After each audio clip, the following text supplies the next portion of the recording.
വിശുദ്ധ ഇഗ്നേഷ്യസിൻ്റെ കഥ ഏതാണ്ട് എങ്ങനെയാണ്. ഒരിക്കൽ നേരത്തെ സംഭവം പോലെ തന്നെയാണ്. ഇദ്ദേഹം ഒരു പ്രഭുകുമാരനായിരുന്നു. ഒരു യുദ്ധം ചെയ്യാൻ വേണ്ടി പോയ സമയത്ത് എതിർകക്ഷിക്കാർ വെടിവെച്ചു. പീരങ്കി വെടിയാണ്. ആ പീരങ്കി വെടി വന്ന് കാലിൻ്റെ മുട്ടിനേറ്റു, മുട്ട് തകർന്നു, അങ്ങനെ മുടന്തനായിട്ട് മാറി.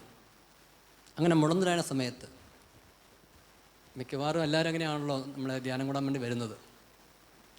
മുടന്ത് പുറത്ത് കാണത്തില്ലെങ്കിലും അങ്ങനെയൊക്കെയാണ് നമ്മൾ ധ്യാനം കൂടാൻ വേണ്ടി വരുന്നത്.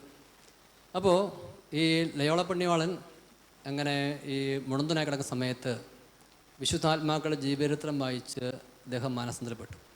അതൊന്നുമല്ല എനിക്ക് പറയാനുള്ളത്. അതിനുശേഷം ഏതാണ്ട് 32 വയസ്സോളം അദ്ദേഹം ജീവിച്ചിരുന്നു. പക്ഷേ അദ്ദേഹത്തിൻ്റെ കാലിലെ മുടന്ത് മാറിയിരുന്നില്ല.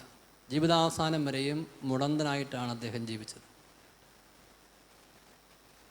ദൈവാനുഭവം ലഭിക്കുന്നതിന് മുമ്പ് ഈ മുടന്ത് മാറാൻ വേണ്ടി ചങ്കുപൊട്ടി പ്രാർത്ഥിച്ച ഇഗ്നേഷ്യസ് സ്വർഗത്തിൽ നിന്ന് നമ്മളോട് പറയുന്നു, എൻ്റെ പ്രിയപ്പെട്ട മക്കളെ, ആ മുടന്തായിരുന്നു എൻ്റെ എല്ലാം. ആ മുടന്തില്ലായിരുന്നുവെങ്കിൽ ഞാൻ ഒരിക്കലും ഈ മഹാസ്നേഹത്തെ തിരിച്ചറിയുകയില്ലായിരുന്നു. അതിൻ്റെ ഒരു അടയാളമായിട്ട് ഈ മുടന്തിങ്ങനെ ഇരിക്കട്ടെ. എന്നെ ദൈവം സ്നേഹിച്ച ആ മഹാസ്നേഹത്തിലേക്കുള്ള എൻട്രി ഈ മുടന്തായിരുന്നത് കൊണ്ട് ഈ അടയാളം മാറിപ്പോകാതിരിക്കട്ടെ. അപ്പം നമ്മൾ തെറ്റിദ്ധരിക്കരുത്. ദൈവസ്നേഹത്തിന് പരിഹരിക്കാൻ സാധിക്കാത്തൊരു പ്രശ്നവുമില്ല. ദൈവം ഇതെനിക്ക് വീണ്ടും വീണ്ടും പറയാനുള്ളത്, ആ പ്രാർത്ഥനയെ നമ്മളൊന്ന് മാറ്റിപ്പിടിക്കണം. പ്രാർത്ഥിക്കുന്ന പ്രാർത്ഥന മാറ്റിപ്പിടിക്കുക. ദൈവമേ, നിൻ്റെ മഹാസ്നേഹത്തിൽ വിശ്വസിക്കാനുള്ള കൃപ എനിക്ക് തരണം.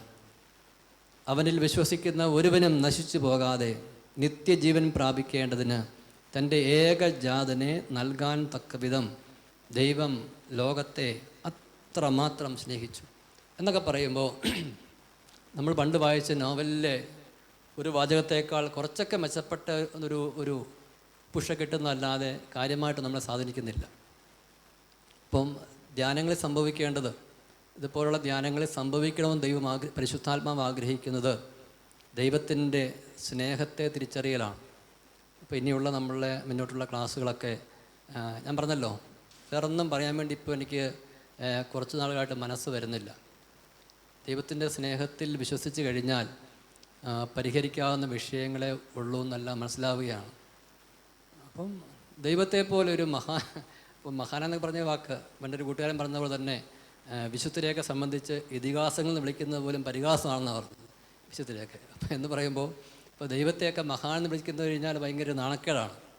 അപ്പോൾ അപ്പോലൊരു ദൈവത്തെപ്പോലൊരു വ്യക്തി നമ്മൾ ഏറ്റെടുത്ത കൂട്ടുകാരനായിരിക്കുക എന്നൊക്കെ പറഞ്ഞു കഴിഞ്ഞാൽ അതിനേക്കാൾ വലിയ നമുക്ക് എന്താ ആവശ്യമുള്ളത്? ഈശോ മിശിഹ നമ്മുടെ സ്നേഹിതനായിട്ട് ഉണ്ടായിരിക്കുക എന്നതിനേക്കാൾ ഒരു ഭാഗ്യം പിന്നെ നമ്മളെന്താ തേടാൻ വേണ്ടി പോകുന്നത്? ഇപ്പം നിർഭാഗ്യവശാൽ നമ്മളങ്ങനെ നമ്മൾ തന്നെ ഉദ്ദേശം നല്ലതാക്കുകയാണെങ്കിൽ പോലും നമ്മൾ പല കുറി വഴിതെറ്റിപ്പോയി.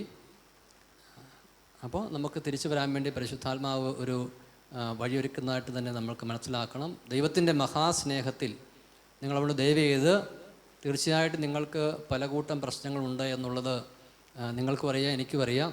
പക്ഷേ അതല്ല പ്രശ്നം. അത് നിങ്ങൾക്ക് തന്നെ ഗ്യാരണ്ടി തരികയാണ്. ഈ പറയുന്ന വിഷയത്തിലേക്ക് വന്നു കഴിഞ്ഞാൽ ഇപ്പോൾ ഈശോ മിശിഹായ്ക്ക് നമ്മളുമായിട്ടൊരു കോൺടാക്റ്റ് ഉണ്ടായി നമ്മൾ അനുഗ്രഹിക്കണമെന്നുണ്ടെങ്കിൽ നമ്മൾ ഈ ട്രാക്കിലേക്ക് വരണം. നേരത്തെ കിട്ടിയതെല്ലാം ബോണസായിട്ട് കൂട്ടിക്കും. ഈ നന്നായിട്ട് ജീവിക്കാഞ്ഞിട്ടും എന്തെങ്കിലും അനുഗ്രഹം കിട്ടിയിട്ടുണ്ടെങ്കിൽ അതെല്ലാം ഒരു ലാഭമായിട്ട് കൂട്ടിയാൽ മതി.